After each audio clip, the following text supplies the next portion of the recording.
Good afternoon, good morning, whatever time it is. The paper I'm going to present to you today, the talk I'm going to have with you, is based on a third and second year history undergraduate assignment for students at the University of Limerick, which I undertook with them in the spring of 2015 and the autumn semester of 2015 as well.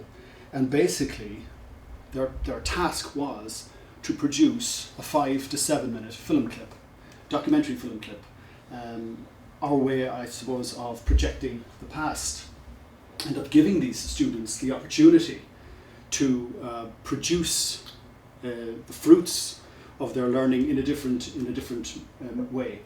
The two modules concerned, just for your reference when we're looking at them later on, were a modern European module, Europe, Society and Governance, and Europe and the Enlightenment then also. That's the second year module underneath there, so we'll have a go later on and see what the standard is like. What I'd like to do today is to talk a little bit first about the motivations that I had in putting this particular module in place and this particular assignment.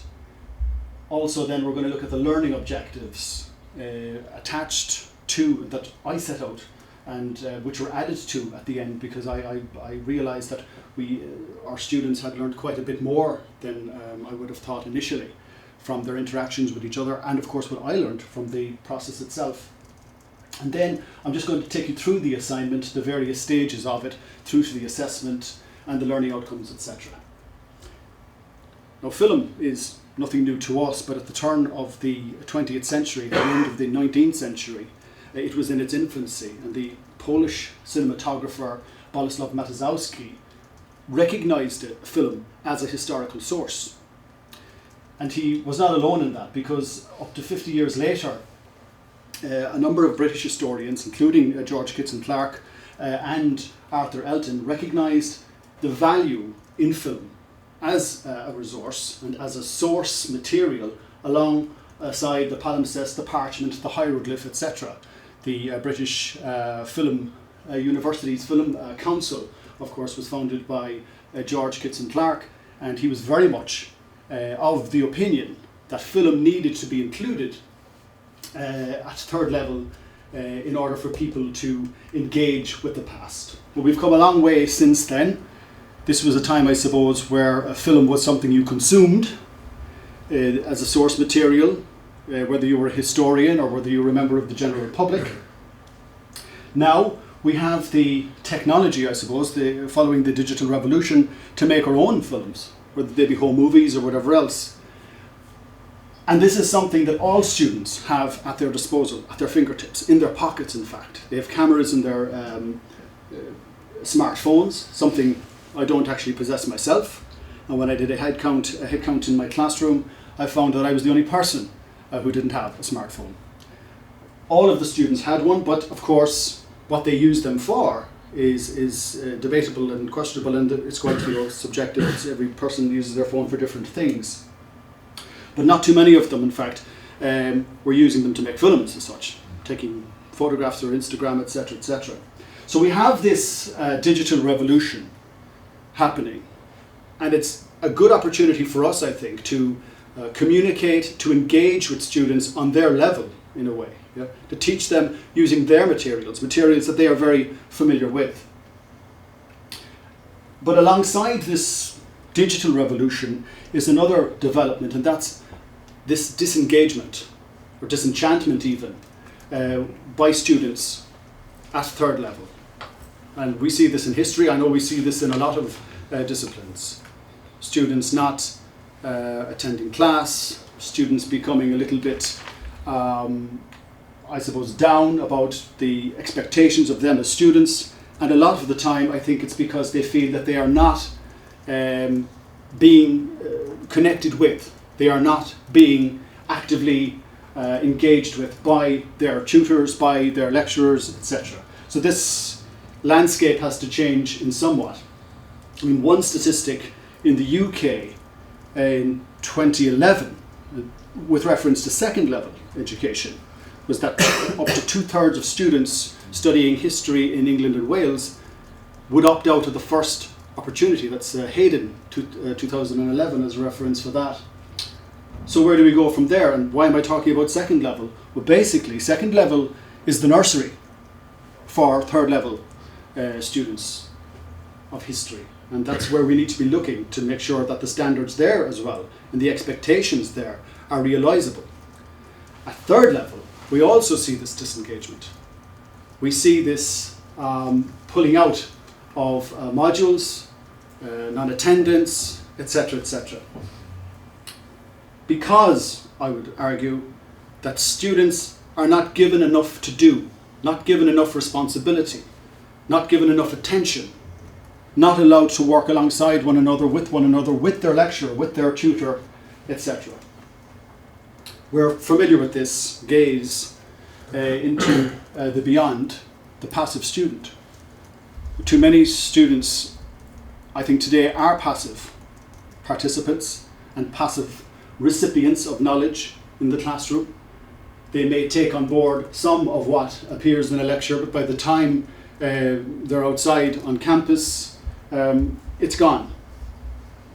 So we're talking about, I know this term retention in terms of retaining students, but there's also another argument about retention of what's being retained in a student's brain cells. One of the areas, I think, where we can certainly address some of the problems in this area is through giving students access to an active learning environment. And one of those areas, I feel, is in the area of filmmaking. Now, this is one of the greatest proponents of film as both a historical resource and as something to engage the general public and academia as well. Ken Burns, he's quite famous. I don't know if any of you are familiar with him, but his documentary, The Civil War, is required learning at second level in the United States and at third level also. In the United States, of course, the objective is that people learn about the Civil War in America. But for me, when I saw this documentary first, back in the 1990s, when it was first aired, I couldn't believe it. I was blown away. First of all, there was no moving footage. The documentary is completely based on photographs and primary source material, if you like, documents, letters, and voiceovers and quotes, etc., of the various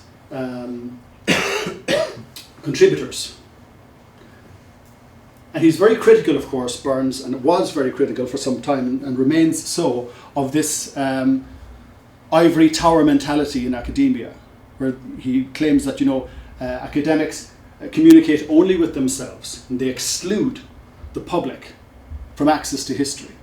But I think this kind of attitude, this esoteric attitude, filters down into even our first years in university, where they become quite intimidated by this standoffishness, if you want to put it that way, of academic historians and the teaching process.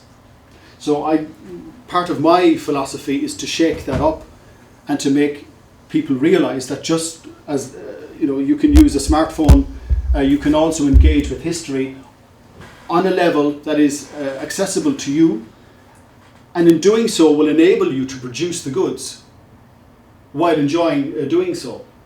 Another great influence for me in terms of film and history and recognizing the value of film and history is Robert Rosenstone. Now, he is an academic heavyweight, if you like, and he has pointed to, he's of course professor at the California Institute of Technology, and he's pointed to the value of using film in history. In fact, he would argue and has argued that the filmmaker is just as much a historian as the academic.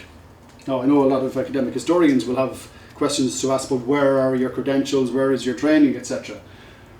But I would say, in fact, that the academic historian or the academic historian in training should consider him or herself as a filmmaker, should at least acquire those skills, because it is the new way and just as a legitimate a way of collecting, interpreting and projecting information about the past. So this is something I think that needs to be part of the historian's toolkit, as I was talking to Michael about earlier on.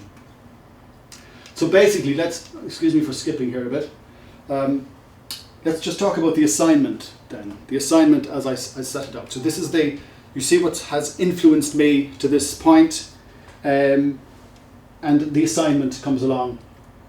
And what do I do? First of all, why did I decide to go with it? Well, in history, for example, in the history department, in the history modules, invariably when I talked about the passive participant, your tasks are to write an essay, to sit an exam. They're solitary tasks often. Yes, sometimes you have pair work, you have a presentation, etc., etc. But quite often you're talking about solitary study, and then you attend a tutorial and nobody opens their mouth, etc., etc. So I wanted to do something like this, which would first of all get people engaged with each other and also engaged with me and with their tutor. How to go about it, then I really had to think this through.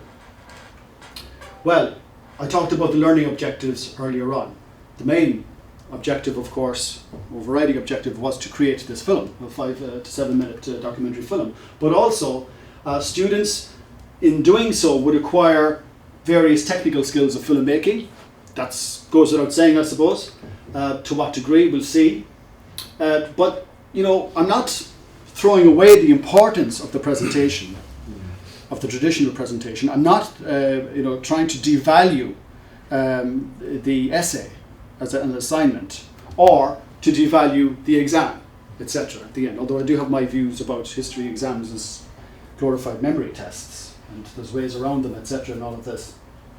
Here, though, we still expect students to engage as orthodox, the traditional historian, where they have to interrogate their sources, they have to interpret their sources, written, visual sources, and the visual sources is quite interesting because now they had to go about finding out, how do you reference a picture, how do you reference a film, how do you reference a conversation, an interview in a film, etc., etc., these kind of things. I remember Ludmila Jordanova addressing a seminar in UL a couple of years ago, talking about how pictures that appear in a lot of history books, and these are professional historians writing these books, the pictures tend to be thrown in a lot of the time. There's very little attention or respect paid to the picture, that they need more of a caption underneath, more explanation, where they came from, the importance of the picture, the origin of it, etc., etc. And it's something to consider. But all I asked the students to do in this instance was to reference every piece of visual material that they came across. And it sounds easier than it actually turns out to be.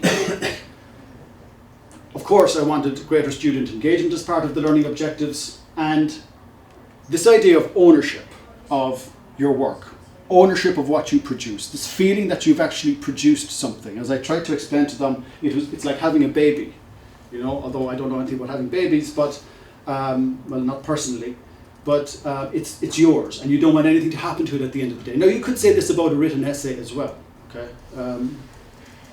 But I think the fact that it was something visual, and a lot of these students, in fact I would say pretty much 99.9% of them, their first introduction to history would have been a visual introduction.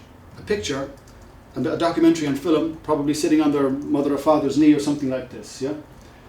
So it's visual, or a trip to Glasnevin Cemetery or something like this, yeah? Visual, rather than textual. And I also believe that in doing so and in letting them work together, this was pair work, by the way, these are two students working on a film together, they learned from each other. And they also learned in the tutorials, in the workshops that we set up. We set up 2 workshops to help them with the technical, and help me as well, with the technical skills. Okay, I'll talk to you about the workshops a little bit later. And in all of this, this individual came to mind. I don't know if any of you know who he is. This is in Ipswich, statue of Cardinal Wolsey. Yeah? And this is a famous quote by Wolsey. In fact, it's at the base of the statue here. We will see it's printed. The pleasure should mingle with study, he said, so that the child may think learning an amusement rather than a toil. And of course, he was an educator himself, apart from being a very wily and cunning individual politically. My first step was at the introductory lecture, in fact, and not the tutorial. I addressed the class. I told them they were going to be guinea pigs. I had never done this before with the class. They had never done this before. And I said, you know, you're going to make film. That's going to be your assignment. It's going to be one of their assignments. And then I did a head count, and I figured how many of them had any knowledge of Movie Maker 12. And I used Movie Maker 12 because it's free. It's on their PCs, and if it's not, they can upload it for free quite easily. And this is the kind of response that I got. This is the type of thing I asked them, you know, very experienced, how many of you have some experience and how many had little or no experience. And out of a class of 90, 10 students said that they had considerable experience, 35 so-so, and 45 said they had no experience at all. But it's like people who go to learn a language at night school, they pretend they have nothing, and then you find out that they're called false friends, I think, as well, in language schools. But in fact, a lot of them had some degree of knowledge. They were certainly able to navigate the device. By the first tutorial in week 3, students were paired up, and from what I had gathered, the information, the more experienced, technically experienced, that is, was put with the least experienced, and so on. So students were also told about the rules of submission, and submission of the material, of course, had to be done via the site that we use, Sulis. This is our management site for educational assignments and all of this. And they had to put that through. We had to open up a Dropbox account on that, and then they submit their material 4 days before they present in class. Because they still present, because the film is shown in class, and then they have to answer questions about it. Whether it's, where did you get your sources, what did you mean when you said this, how difficult, and some technical questions as well were asked in the classrooms. So they were also then notified of the 2 workshops that would follow in weeks 4 and 6. And week 4, in fact, would be the very first workshop where they would be shown by our educational technologist, probably somebody like yourself, how to operate Movie Maker 12. We'll see that in a minute. But there's Sulis was very important, as I say. This is just the front screenshot of it, for loading the information for them as well, because anything that was given to them in a workshop and in the introductory tutorial also was put on Sulis. So if they had any queries about how do you do this and how do you edit this, they would be able to get it on the Sulis. Yeah?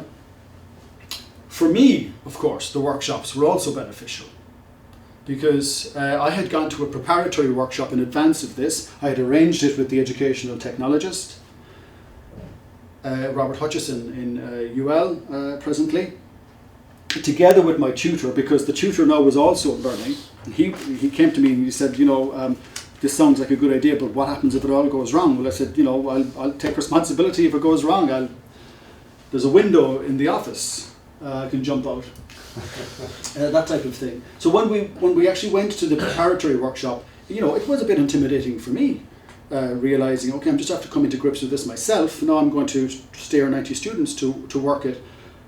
But I think it was beneficial in the sense that it allowed me to see where the students were in terms of their knowledge and in terms of their state of mind in engaging with the subject. I think it's a very beneficial thing. And for me personally, if I'm not learning from something, it's not exciting me. And I learned a lot, I think, from my students as well in the workshops that I attended, in their workshops, from the questions they were asking, more so than anything else. I was thinking, oh yeah, I didn't actually think of that. And you must remember that these students in the classroom are made up of mature students, you know, your regular 22-year-old or 21-year-old, international students. We get them from all over, you'll see, all over Europe, all over the world, Erasmus students, etc. So there is a fantastic reservoir of knowledge and experience there, and you'd be surprised who has the experience in this and who has the knowledge in that. It would actually surprise you sometimes. So basically in the filmmaking workshop, these are the kind of things that they learned how to do, to record and save a video, insert still images, insert moving images also, and to remove the audio from a video file. And this was fantastic because as part of the process, I also set up a discussion forum on the Solus site. So those little shy individuals who don't want to ask questions in a tutorial could ask questions on that, and the Robert Hutchison, the educational technologist, would answer these. Yeah?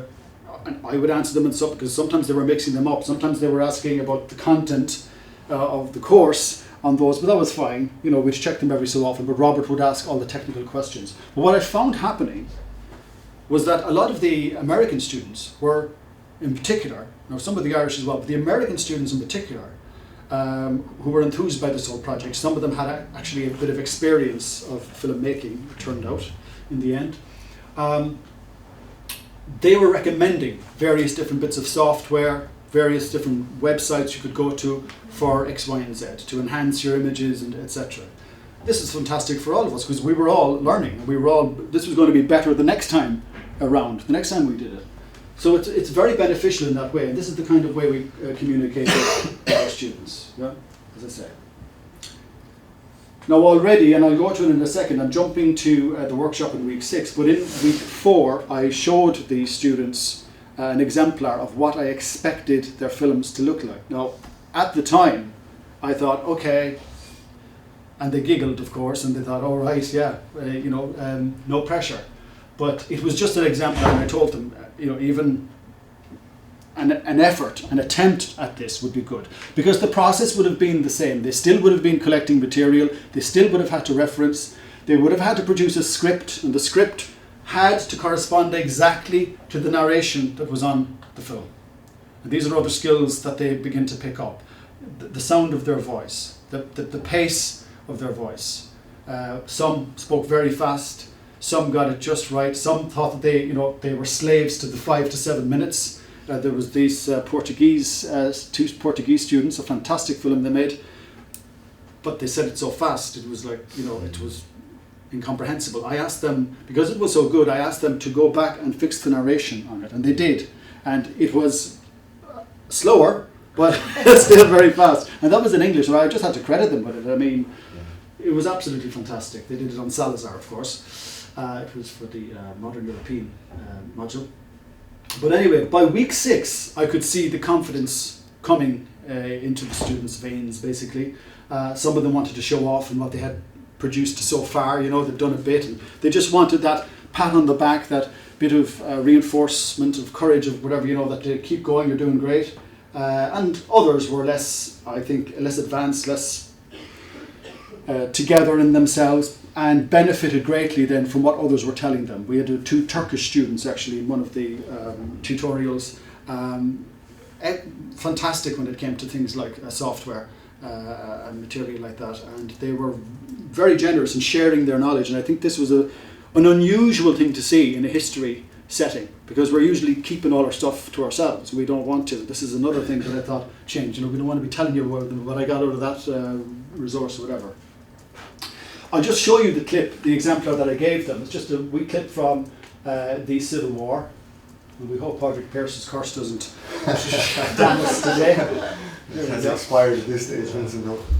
He's achieved all you wish to achieve with curse today. Civil War. The Civil War was fought in 10,000 places, from Val Verde, New Mexico, and Tullahoma, Tennessee, to St. Albans, Vermont, and Fernandina on the Florida coast. More than 3 million Americans fought in it, and over 600,000 men, 2% of the population, died in it. American homes became headquarters. American churches and schoolhouses sheltered the dying. And huge foraging armies swept across American farms and burned American towns. Americans slaughtered one another wholesale here in America, in their own cornfields and peach orchards, along familiar roads and by waters with old American names. In 2 days at Shiloh, on the banks of the Tennessee, more American men fell than in all previous American wars combined. At Cold Harbor, 7,000 Americans fell in 20 minutes.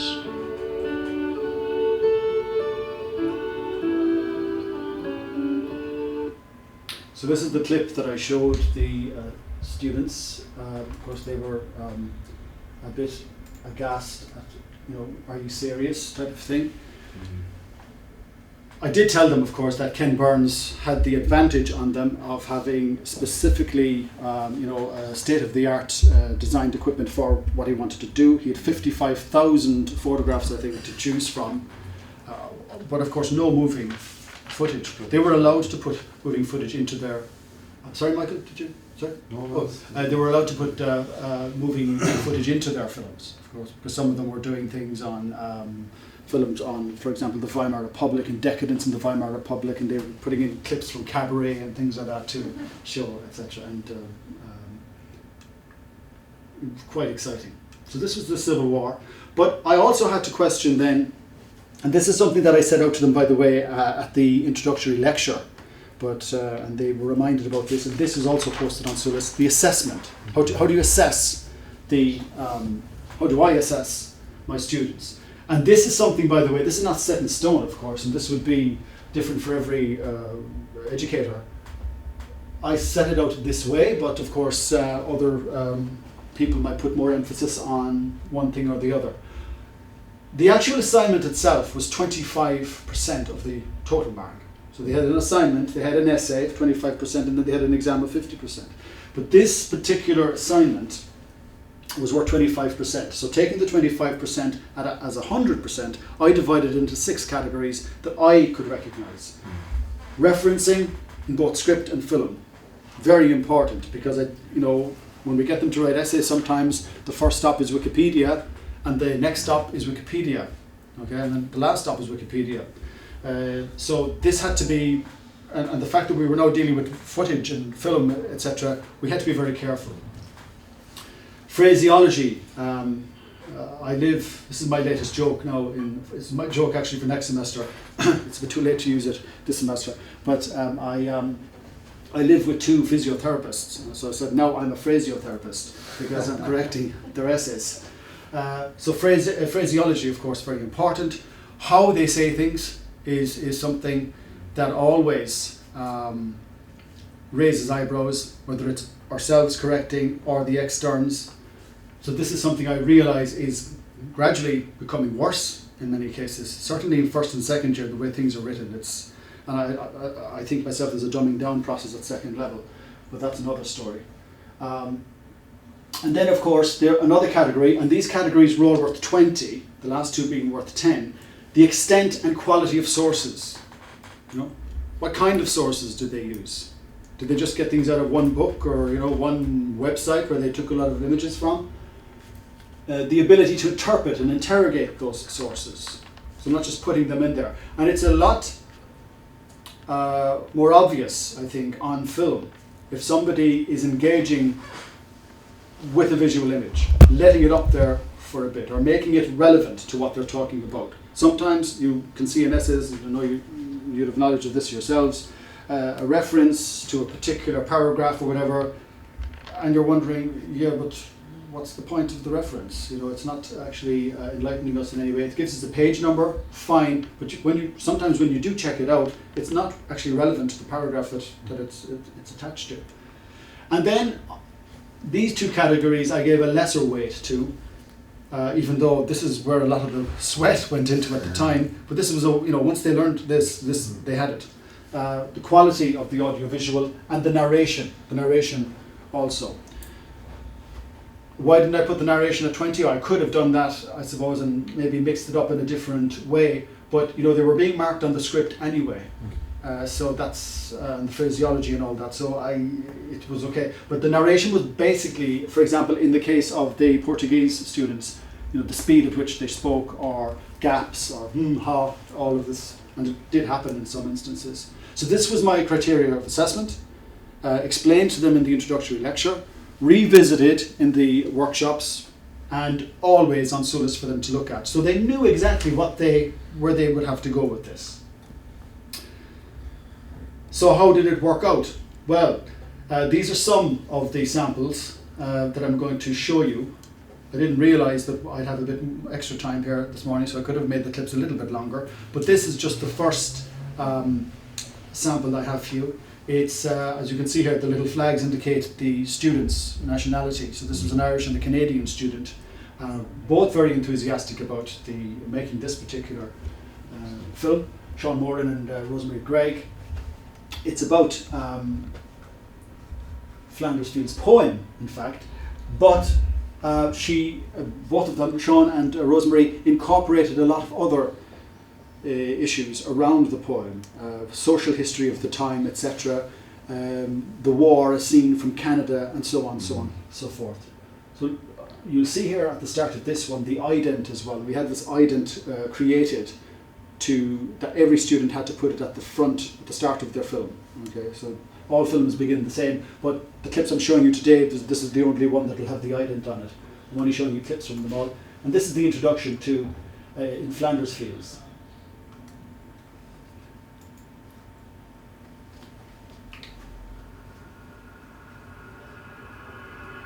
So this is the ident. Very intimidating.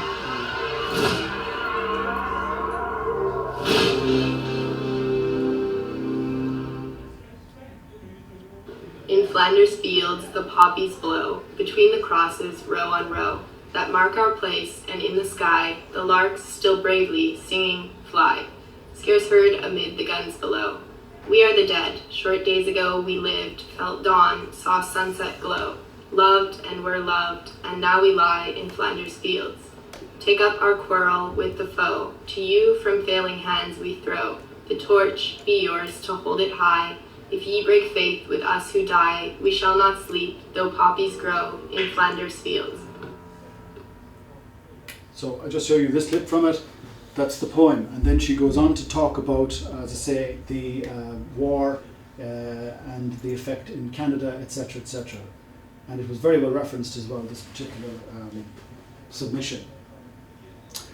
This is one by two Irish students, Tracy McAvinue and Nigel Burke, two mature students. Now, Nigel was one of those students who was just so enthusiastic about his filmmaking, and I only found out weeks later he was a big fan of Ken Burns, so I was playing right into his hands. And you can see that they really took on what was being said to them. And in fairness to the two of them, I think they needed little enough direction in many ways. However, I use it as an example of the interpretation of sources and how they use a primary source and feed it into as Rosemary did, feed it into their film. And here's a clip from this. This is about Les Gueules Cassées, the men with broken faces in English, the French veterans who returned from the war, and of course they're missing half their face. And then they develop this into a narrative on the origins and development of plastic surgery. Of course, Dr. Gill doesn't know of this. So it actually turns out to be quite gruesome in parts, but I'm not going to show you too much of the gruesome bits at the moment. I had actually set eyes on the Russian machine gun before I felt a dull blow to my temple. The sun and the moon were both shining at once, and my head ached like mad. What on earth was I to do with the scent of flowers? A Wounded Man, August 1915.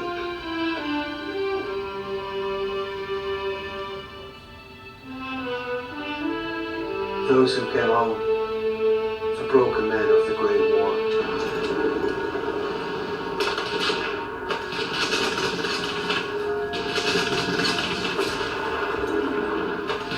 The First World War was brutal without precedent, as artillery, designed with devastation in mind, ripped through the bodies of millions who stood, fought and fell for their countries.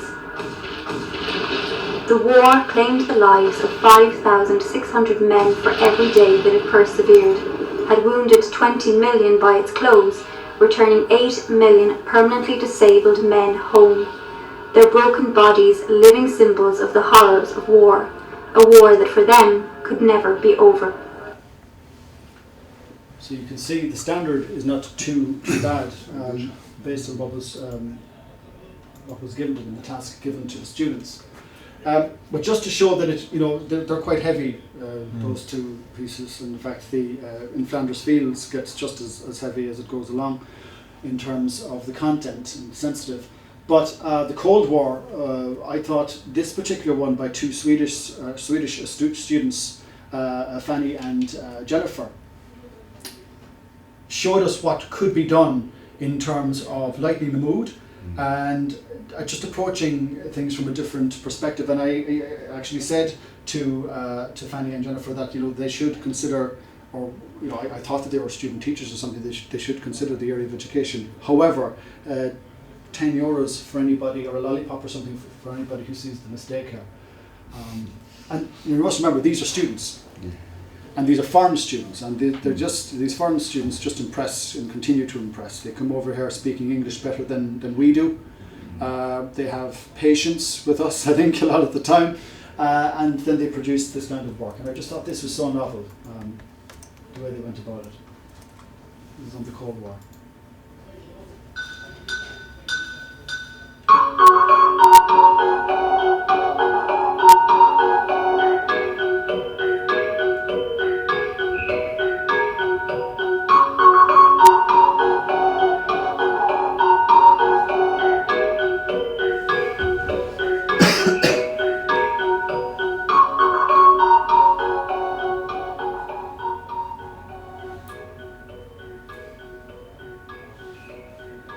The Cold War was a conflict between the Soviet Union, its allies, and the United States, and most of the Western world.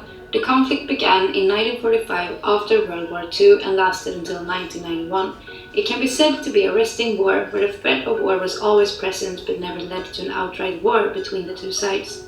The force behind the Cold War was in the great ideological differences between the two great powers. The Soviet Union was characterized by a state-controlled planned economy, and the United States, a market liberal economy and a democratic system. There is a disagreement between different theorists and historians when it comes to explaining the causes of the Cold War. One of the most common views is the traditional one, which is more Western-oriented and blames the Soviet Union for being aggressive. This view also claims that Soviet was expanding against West and wanted control over Eastern Europe. The United States was only responding to Soviet's aggressive politics. To get the mistake? Yeah, the apostrophe. Yeah. But it's common. It's a common one, yeah. But I thought that was funny because everything else about that. It's a nice old kind of style about that was learned. Yeah, but it's very easy to learn from the way that they did this. Yeah. I thought it was really good. It's like something out of the 70s. 70s kind of, yeah. That's not that I would know anything about the 70s, but. Sorry, Vincent, I have to step out. Just have a guest speaker coming to a group. So, this goes to show you the different ways in which these films were produced and presented. As we head to the end, I want to look at the credits and the way that they had to reference these. Now, this is one option chosen by these Canadian students, how they were going to put their credits up. And in fact, this was a fantastic film in itself, The Cabinet of Dr. Caligari. They looked at German expressionism in film and German society at the time, and this in the interwar period, and this sort of overwhelming anticipation of something dreadful coming down the line. Of course, we do see it eventually, but their interpretation of the film as social history, as cultural history, was fantastic. But all I'm going to show you here is the way that they did the credits. They did them just like you would have at the back of an essay, in fact. They could have continued to go down this line, but they opted instead then for this, which was fine. It was easy for me to read them as well. Well, did it take less time as well? Because Yes. They had 5 or 7 minutes that they could use. They couldn't go over that. Is that right? Oh, absolutely. So. But the thing is, as we explained to them in the workshops, once they get, let's say they got about 15 or 20 images from a particular collection, then they could just credit that collection. You know, thanks to, and you know, photos for whatever, you know, and whatever collection they would have. You know, in an Irish context, is it the Collini collection? It's the Kerry photographer. This type of thing. You know, so anything that you got on his collection or whatever. You know. Okay. Some of them did every single one within each one, but on paper, and then on the screen they just did the head of the collection, which is fine. But this was explained as they went along. So these kind of questions came forward, you know. This was a common kind of question in the tutorials. Oh yeah, sorry. I don't know. Am I back? I am now. Okay. So, and here was the more traditional way you might see credits. This is the French couple who did the Resistance. Quand on ne sait pas, on ne peut pas juger et on ne peut pas agir. Et c'est comme ça qu'on a créé Libération Sud avec Dastier de la Vigerie et Jean Cavaillès. In 1944, French women get the right to vote, but it is hard to say if it was thanks to resistance. However, resistance brought more independence to them. But for a long time, feminine resistance remained hidden and it was seen as masculine action. And what they put in here as well is a musical track on top of their voice track. So they were experimenting again with a different approach. And as I say, this is the way a lot of the references came up at the end. And the fact that we had the written script to play with as well, we could check things off. But I think it made them aware of the importance of referencing visual material and of copyright, etc., something that they tend to overlook a lot. This is the one that I wanted to show you from the Europe Enlightenment and Revolution module from an American who wanted to work on her own, so that was fine. So I said, okay, suffer on. But what she produced actually was fantastic, and I've shown it to the members of the Language and Communications Department in UL as well, and because of the French connection, Voltaire is connected to this as well. Candide references the Lisbon earthquake, and this is what Maggie May's film was about, the Lisbon earthquake of 1755. But I think if anything came, you've seen a few good examples, I think, of how they were trying to imitate the Ken Burns effect, as they call it. This one just went a step beyond, again, I thought, and you're only going to see a small bit of it, but you can see what she's doing here with quotes and credits, etc. as well.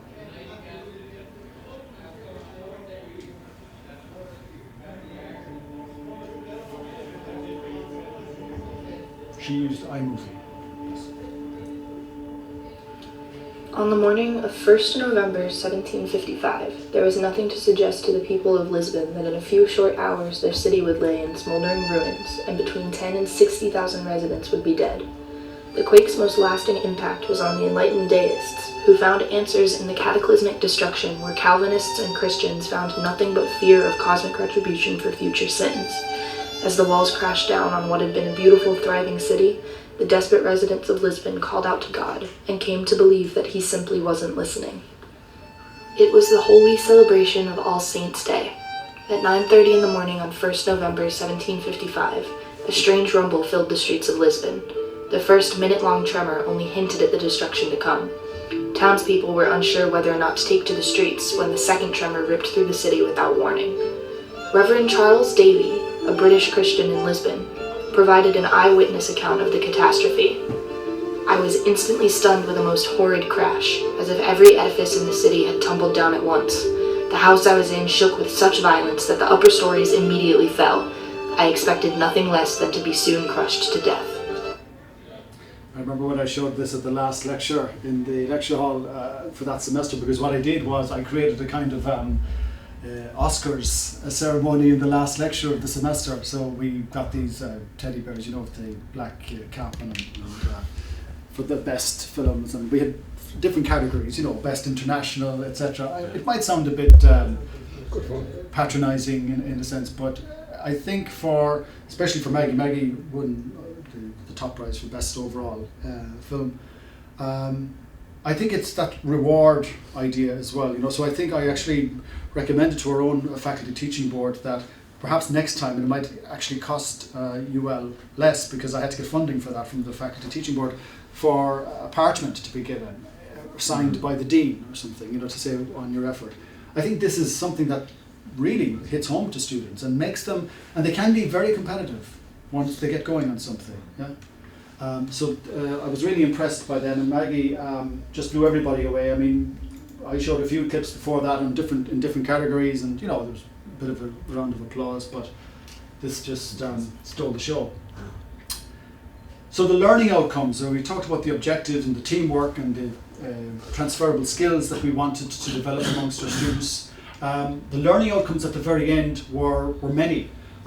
Teamwork skills, of course, was something that really paid off. I mean, students, the pair working together, but this pair just didn't stay together. They worked alongside others as well.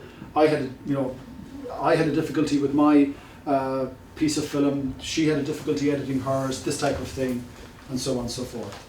Narration and oral skills were very important, very strong.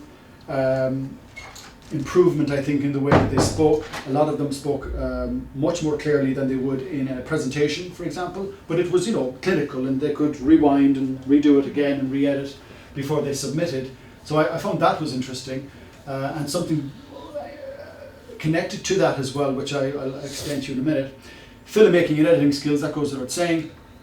And of course, this one, literary skills. The quality of the writing in the script that were submitted alongside the film was far superior to what appears in the essay that's submitted later on. Is the essay the same? No, the essay is on a different topic completely. Okay. Yeah, different topic completely. But the grammar, the phraseology is not the same. It's much better. Now, there's a couple of reasons. that you think. I just want to ask you what was driving that. I think two things. That I'm working with you, and I'm keeping an eye on you, and you're keeping an eye on me. And also the fact that you will hear yourself back. Yes. And that's what I would imagine. Yeah, and you'll be showing it to other people. People will be watching this. Absolutely. Not many I mean, people are going to be reading your paper. Sure. Except for the lecture. I mean, I get a lot of students saying, you know, I gave my paper to mom and she read it and she told me it was brilliant. And mom was probably busy feeding the cat or something and didn't even read the text. Right. Or my best friend read it. You know, your best friend is not the best person, I think, to be giving stuff to, because your best friend is not going to sometimes want to hurt your feelings and say, I can't read this. But when your best friend hears it and you yourself hear it, I think the audio is much more honest. And you're thinking, did I say that? You know, how do you say this? And that really showed up, and it showed up again the next time we did it. And of course, students were very much more cautious now about where they were going to get visual material from, because of course copyright issues we explained to them. Now, we still ended up with some copyright issues, but what I did with films once they were submitted, apart from storing them on Sulis that was for assessment purposes. They'd have to, as I said, put their films in 4 days before they presented in class to allow myself and the tutor to look at them, so that we were ready then in the classroom to say, you know, this is good. This what does everyone think of this? But I think that in terms of the copyright, we did fall into a bit of trouble. I stored them afterwards on my own YouTube channel, which I don't have public, I have it private just for storing resources and stuff like that.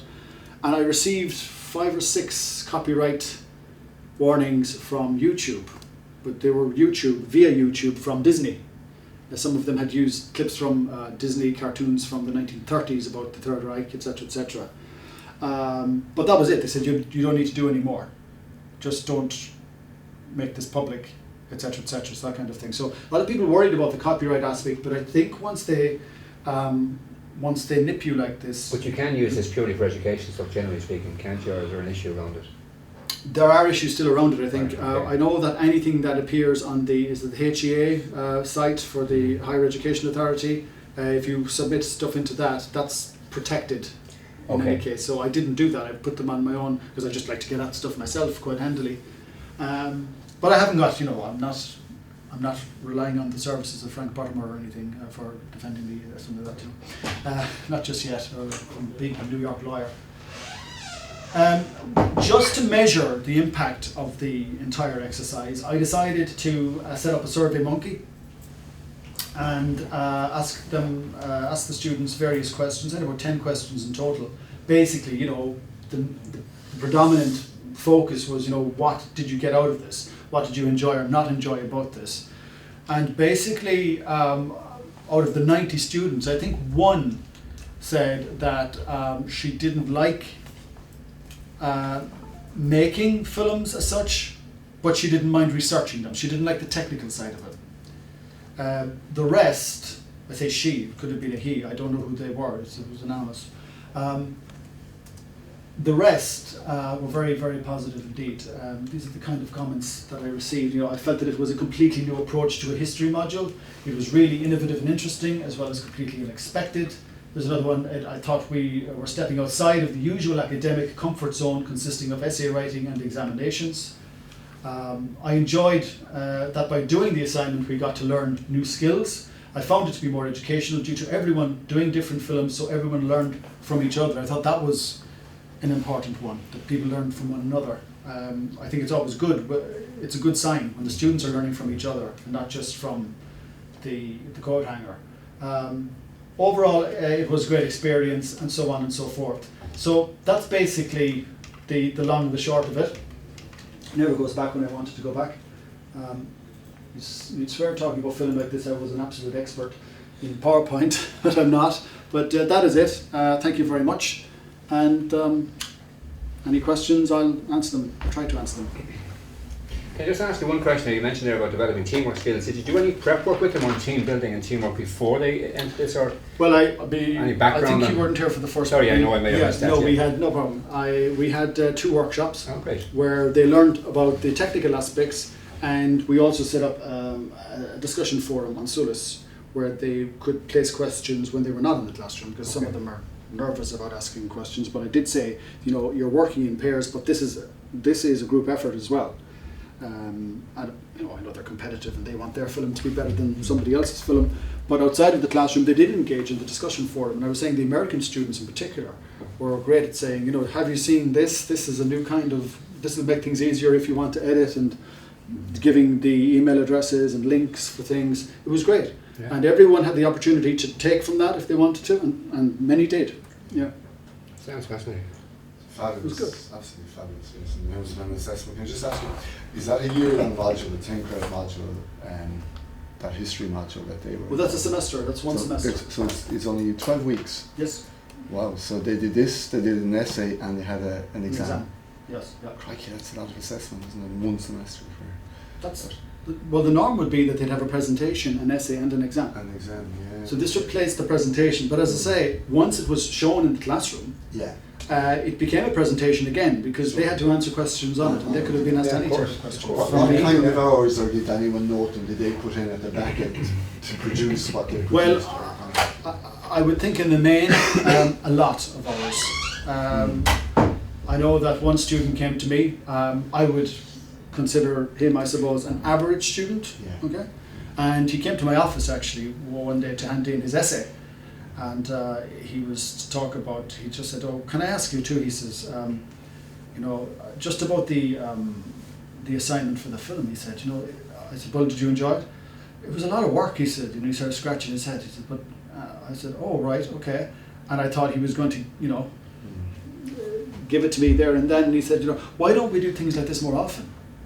I thought, it sounded quite contradictory, probably. He enjoyed doing it. He enjoyed the work. Yeah. And his film was quite good as well. I didn't actually show his one there today, but it was quite good. So I thought, okay, that's sort of exactly what I wanted. That was a bit of feedback that I, you know, really would have cherished. So a lot of hours. Yeah, they all said that the editing and all of that took them a lot of time.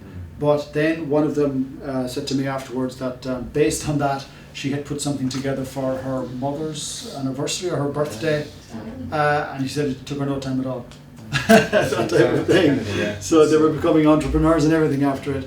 But to follow up on that, what I did last October for International UNESCO World Day for Audiovisual Heritage, I invited the lady Kathleen O'Connell, no relation, down from the IFI, the Irish Film Archive in the IFI in Dublin, to talk about the value of film as an archive resource and material and that. She came down, and most of those who were involved in the film assignment attended. It was amazing, and one of them, there was actually one asked her, are there any jobs in film archival, sourcing or preservation going and things like this. So they have an appetite for it. Sure. I also think this, I don't know what's happening with it, this film studios that's supposed to be setting opening up over the summer. Pardon? Troy Studios, is it? Yes. It's opening up over the summer. It's opening over the summer, so there you go. So where's that? I think it's Out in something. Castle Troy, Limerick. Okay. I think it's something maybe you could tap into now. Yeah. To some Absolutely. degree. It's around the corner. Yeah. But I think the skill set that was being assessed is superb. Like, I mean, if you think of, the whole, sources and having to interrogate them and see what they were like, the whole sound, as well of their own voices and their speaking voices, and then the script, the actual script. Like, there's an awful lot packed into that end product by way of what you're assessing. There is a lot packed into it, but I think that I'm not, as I said, it's not set in stone and one can twist it around, but a lot of that could be easy marks for them in a sense. Some of them had beautiful voices. There was one young man in particular, he could have been a newsreader on RTE or TG Carr or something. He had a beautiful flow in his voice, that kind of a thing. Yes, and so maybe he wasn't, technically gifted, but he was able to speak and he was able to read the script. He mightn't even have written the script, but he was able to read it, and those type of things. And I think it gives them confidence in other areas that they mightn't have had. They might have been constantly getting their C1 or their B3 in an essay and thinking, okay, that's me, I'm a B3 student, because some students describe themselves in that way, I'm a B3 student or I'm a B2 student. But they see other things about themselves now. They see that they could apply this maybe in a classroom setting or in industry, in work. Yeah. I was at a seminar there in UCC about a year ago now, and they were talking about public history, etc. And what's the value of history, and what's the value in terms of the jobs market for young historians and all of this. And somebody said, that Google and Facebook actually prefer a lot of the time somebody with an arts degree. Creativity side. The creativity side, and that's something I didn't probably mention too much about, but the creative juices that these people have, alongside their ability to analyze and research material, is limitless, really. And I think we are setting limits on them by not engaging them in material like this. Sure. Got that in the assessment profile which had, I thought there is a space there to assess the creativity side, isn't there? So their departure points are very interesting. Like, some chose a poem and worked from that into a story, and some chose, a word nap. There's just those decisions that they make. They're really creative. I suppose I suffer as much as a lot of other people in history, in that creativity sounds a bit too much like fiction, and they try to back away from it. But yeah, so the storytelling art, like how yes, the film to tell the story. Absolutely. It's there. And originality. But the factual detail is there, and it's accurate. Then it's academic. If they've done that and they've attempted to interpret it, and make some analysis of it, then they're ticking all that box too. It doesn't matter how they present it. Really, at the end of the day, in many ways, I think it's just great. Well, I think if there's one, I think a number of them were actually quite creative. But if you look at Maggie's one at the end there, and the way she used the visuals, I think it was a piece of art in itself. But I was very impressed by them. Though I was very proud of what they produced. Absolutely. I'll take all the credit for it, but they did all the work. Did Movie Maker 12 become the kind of the key tool then that most of you use, or was there a whole variety? Well, Movie Maker 12 was the majority, because some of them actually didn't have laptop to work with, so they worked in the labs and they used Movie Maker 12 via our PCs. Some of them, of course, had most of them had their own laptops, but some of them used iMovie, and the quality for the iMovie is a lot better. Okay, it's a lot better, but you have to have a Mac for that. Yeah. But as I said, Maggie's used iMovie, and I think the Men with the Broken Faces was iMovie as well.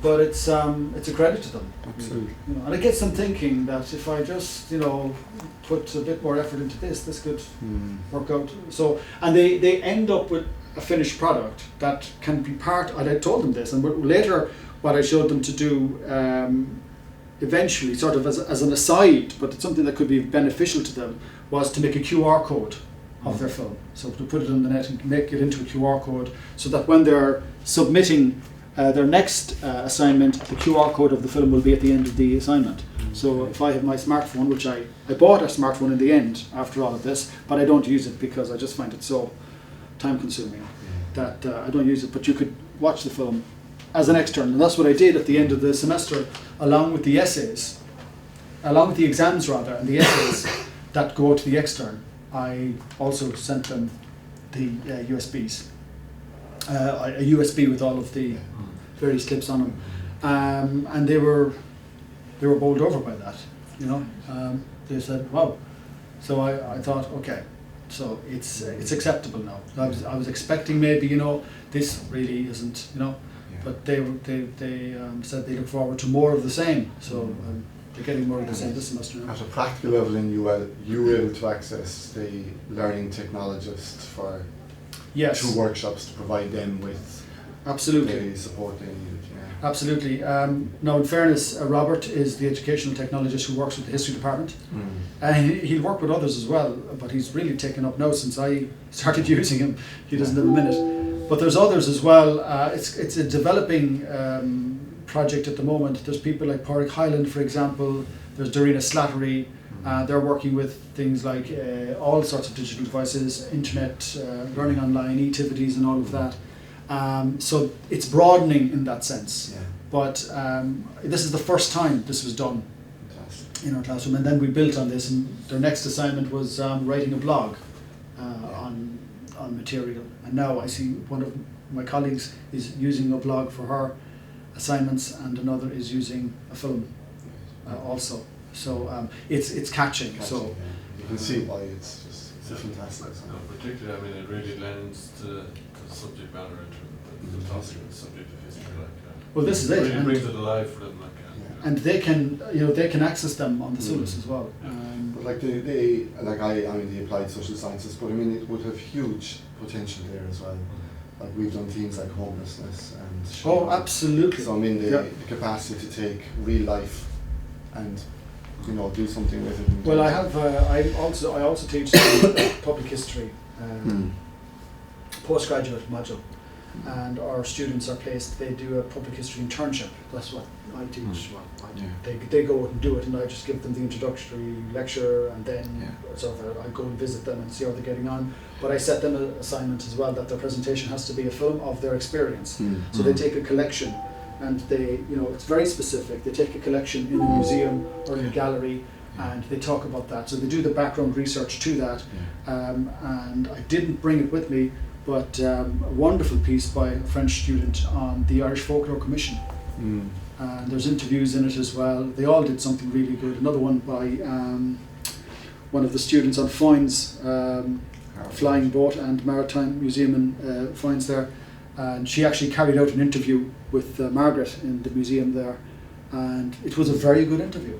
But and we learned from the interview, so she learned from the interview some interviewing skills as well. She heard herself nearly apologising a few times for asking a question, and don't do that. So she edited it out, and they're learning so many things. And you see about things like the homelessness. Like our placements, like a good number of our students do placement in the kind of social sciences. So they come back and after one semester and do a report, on it. But it would have huge potential to capture on-site learning and capture things that wouldn't be captured via reports. And that would share a lot of learning for other students who weren't in that particular kind of placement. The old saying, with a picture painting 1,000 words or whatever. I mean, a film can do so many other things as well. It can include you as much as you want to be. You're not. You're not as foreign to it, we say, as a written piece of text. Now, as I say, I'm not downplaying the writing is important, and in fact, as I said, one of the ups from this was that the quality of the writing improved. Because it was the script, it was the narration, and they heard themselves say things. And I always used to tell them, other years now, I'd say to them, you know, always read your work aloud, go into the loo and hear it, you know, and they were able to hear it here, and then of course they can erase it and go back over it again. So, but then again, it's all down to how much effort a student wants to put into this. Because I know myself from doing podcasts, it takes time to edit and go back over it, and you sneeze or somebody knocks on the door or something like this. So it takes time, and of course these students are living in accommodation with other people, and finding the space can be difficult sometimes, you know. But it is possible. Now, it took a lot of my time up, because it started from scratch. Next time around, it won't take so much of my time up, but it'll still take theirs.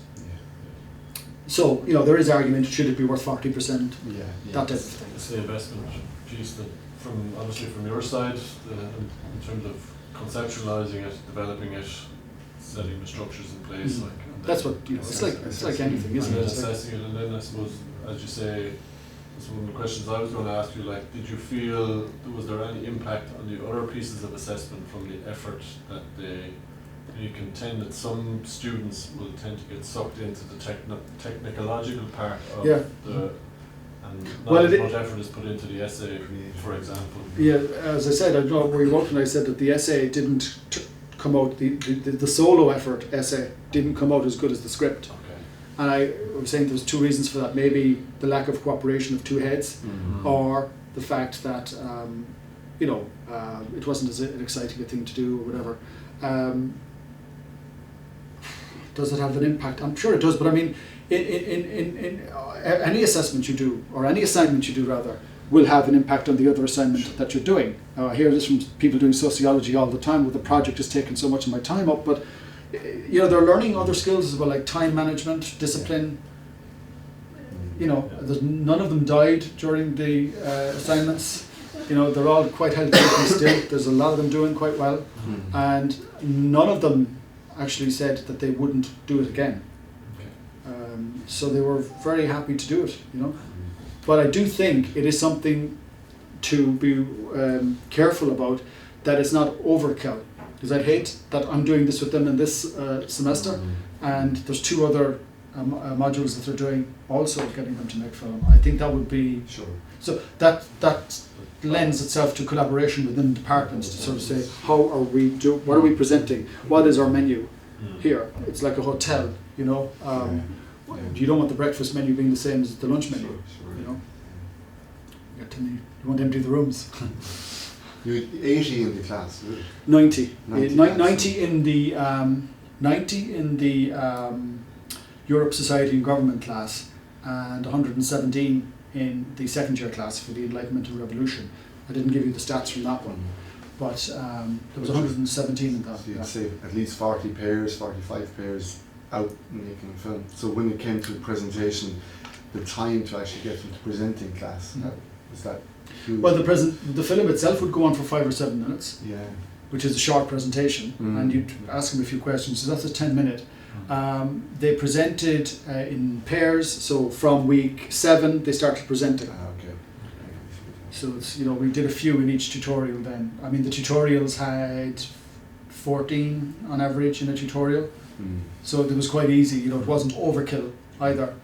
And we tried then as much as we could to take the topics for the week of the lecture as well, as much as we could. It wasn't possible every week, but really what they were being assessed on is their overall approach, the content, the research, and then we get a reading in as well into the tutorial. So people liked it. I mean, people liked watching other people's films. Sure, I mean, sure. Yeah. More so than I think listening to somebody else's presentation. But along with all that the... too from watching other people. I mean, you know, you pick up so much information. Well, you do, inside, yeah. And of course they're short attention span. Yes. The 5 to 7 minutes is fine. You know, if it was any longer, it might be too much for them. And especially if you're doing 2 in a class situation. But no, I found that this was that it came out quite well on that basis as well. And of course, it's not all sugar and candy when it comes to this, because, well, from my own perspective, I introduce compulsory attendance at tutorials. So if they don't turn up, they lose 10% of their overall mark for each tutorial they don't turn up for. So attendance at tutorials is about 97%.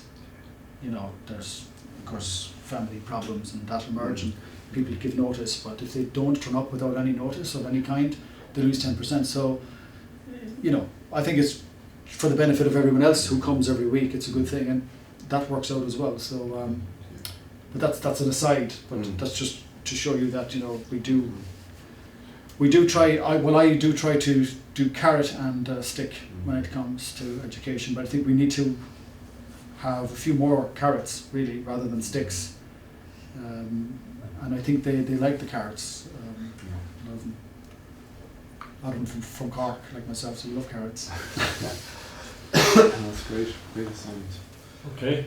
That, thank you very much, Vincent. Thank you very much. Thanks.